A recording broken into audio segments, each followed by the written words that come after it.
right, let's bring in Florida Congressman Byron Donalds. Congressman, really good to have you. You know, this migrant crisis, you know, it's brought on by Democrats, and now all of a sudden Eric Adams in New York and Newsom in California, they're complaining about it, but it's self-inflicted. What are your thoughts on this explosion of problems we're having?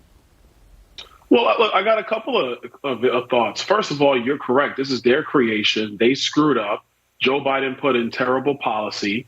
He knew it was terrible policy. The only reason why he did it is because he was trying to undo what Donald Trump did.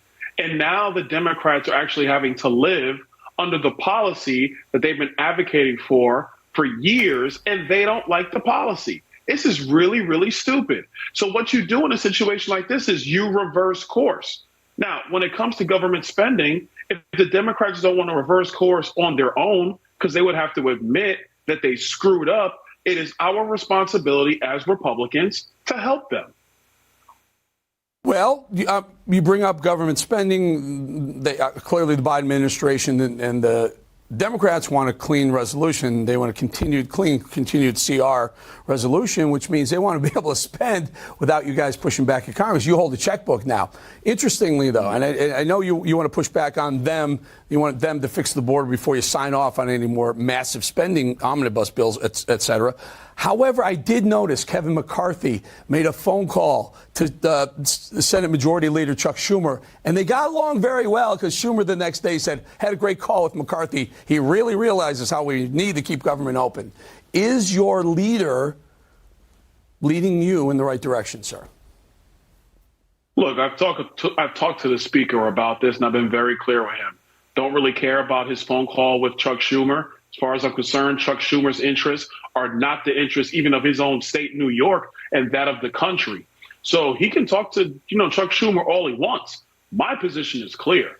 I'm no on any clean CR that doesn't actually secure our southern border. And I will add that there are a significant amount of House Republicans who are also no on any clean CR that does not secure our southern border.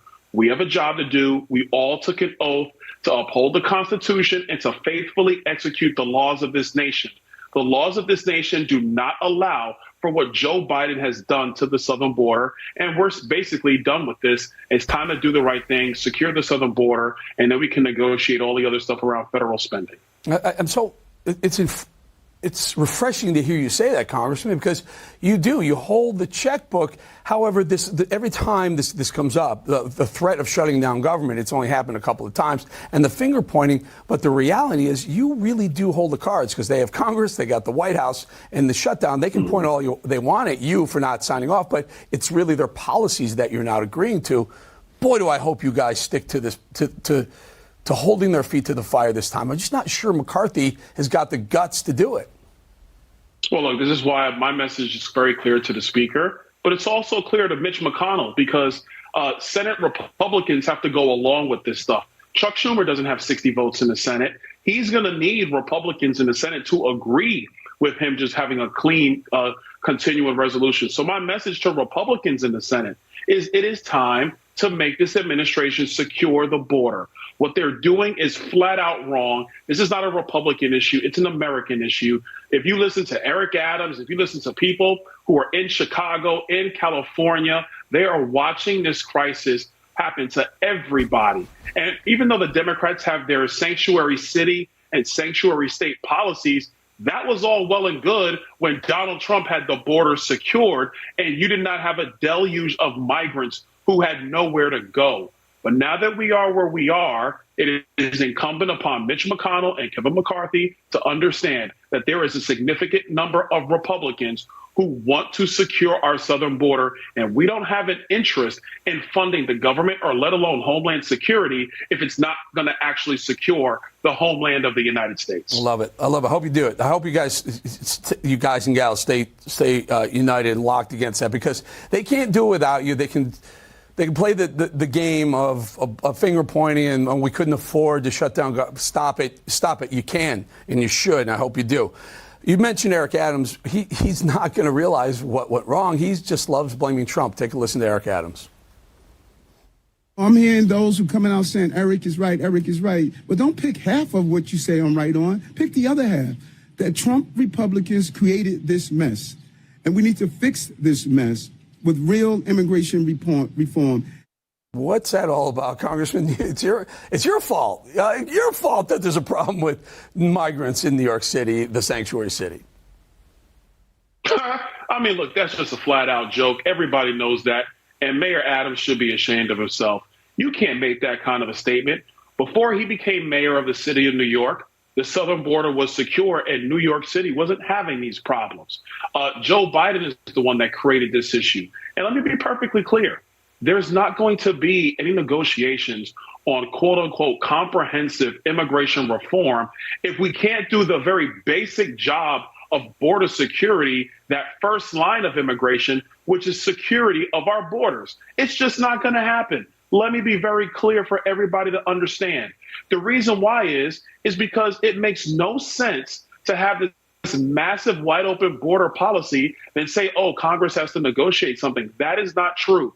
Joe Biden started this. Joe Biden can end this tomorrow. And if he thinks that he wants to have a standoff about having an open southern border or an open government, be my guest.